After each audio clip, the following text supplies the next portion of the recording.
So we've just left camp and we found an African hawk eagle up in the tree feeding on a scrub hare. So this is a pretty awesome view. Nice way to tick off one of the birds, but just to have it up here feeding, because these are phenomenal ambush predatory birds.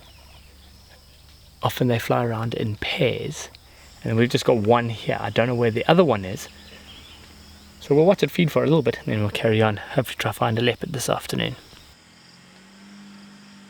So after it feeding for a little bit and you could see part of the scrub hare hanging down, it's now dropped the scrub hare carcass down to the ground.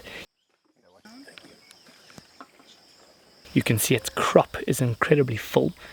Often when birds, particularly predatory birds like this and vultures, eagles, when they feed, they gorge themselves and they store the food in a crop, which is essentially a pocket in their chest or their throat where they can quickly gorge themselves, feeding on a bit of the food, sits in that crop or that pocket.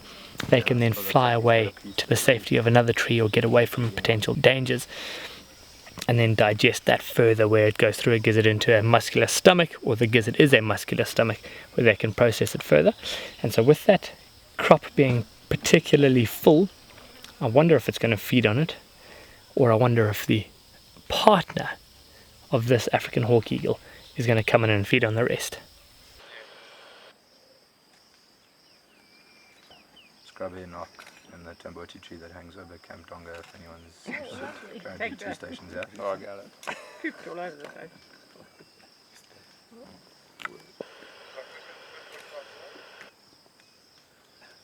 Did he poop from his food?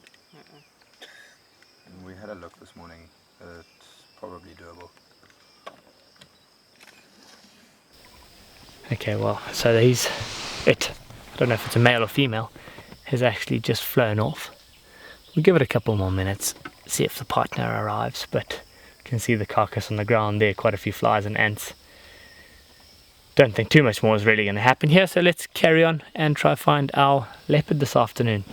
So Reece and Geshom have just managed to find what they initially thought was one leopard in a large Schotia tree. Turns out it's actually 2 leopards, the Ntomi Male and the Kangela Male. I think there is a small portion of an impala carcass in this area. So we've just got a long distance view of them as we're driving in now. Let's see what materializes this afternoon, but to have 2 leopards in a tree together, 2 young males in a tree together, is pretty phenomenal. Alright, so the Ntomi Male was the one lower down on the lower boughs of the branch. The Kangela Male's way up at the top, and I think the Kangela Male's sitting on top of their carcass. So just my immediate take on this right now is that the Ntomi Male most likely made this kill. His belly's very full. He seems to have fed on the most part of this carcass. He might have come down or would have been sleeping somewhere. He could have come down for a drink, not really paying attention, opening up an opportunity for the Kangela Male to then sneak and run up, get to the top of the tree, maybe grab the carcass and hoist it higher, get it away from the Ntomi Male. Because they're 2 pretty much equally sized, young, similar aged nomadic males. They don't want to get into a conflict with each other, because essentially if they sustain any injuries, that could be life-threatening for the both of them. The Ntomi Male's got a pretty full belly. Kangela Male seems to have got something in his belly. So for now it's a bit of a stalemate. The Ntomi Male's actually just come down out of the tree, and he went off for a drink in the distance. We didn't actually get to see that.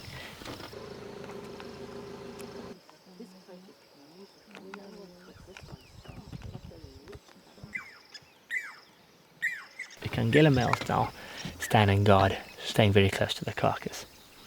So I'm intrigued to see what happens as this afternoon plays out. But what I suspect is that the Ntomi Male's just going to rest down in the grass here. Kangela Male's going to stay up there in the tree, and that's probably how it's going to end.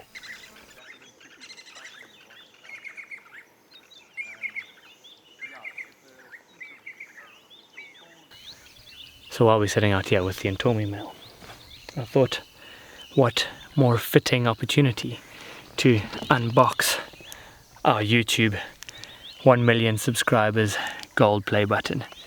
Although trying to do this in a vehicle with the leopard right there isn't the easiest task, so let's see what I can come up with, but hopefully we can get it done shortly before he moves on.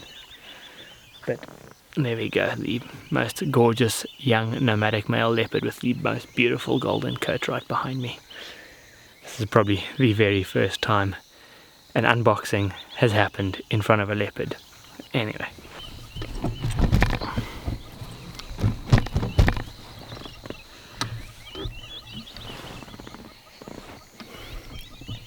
Hopefully you can see him in the background.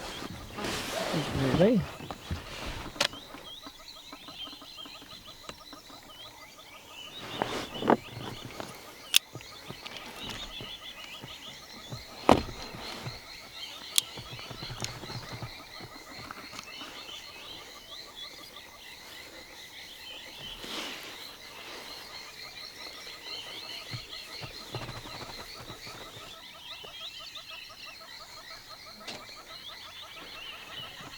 I guess we're not going to do it with him in the background. He's just walking around that side, giving me an opportunity to now get the job done. But obviously, in unboxing this, I just want to extend out a huge thank you and amount of gratitude to all the subscribers out there, because without you, this wouldn't be possible. And of course, I'm not the only one to put in all the hard work for this. But there we go. You did it. One mission, one channel, and one more thing. 1 million subscribers. There she blows. Londolozi Game Reserve, 1 million subscribers and counting. So this is an incredible feat. So thank you all to everybody out there, because without you as our subscribers, this wouldn't be possible. And of course, I'm not the only one out here doing all the work. There's all the game rangers, there's all the people back in the office, there's Megs Kane Berman, who handles all of our shorts. And so without the whole team behind me, this wouldn't be possible from our side. So thank you all for subscribing, and we look forward to some more fantastic footage and content coming your way in the near future. So I hope you've enjoyed this virtual safari. Hope you've enjoyed spending some time with these two gorgeous young nomadic leopards, and we'll see you all again next week, but thanks for watching.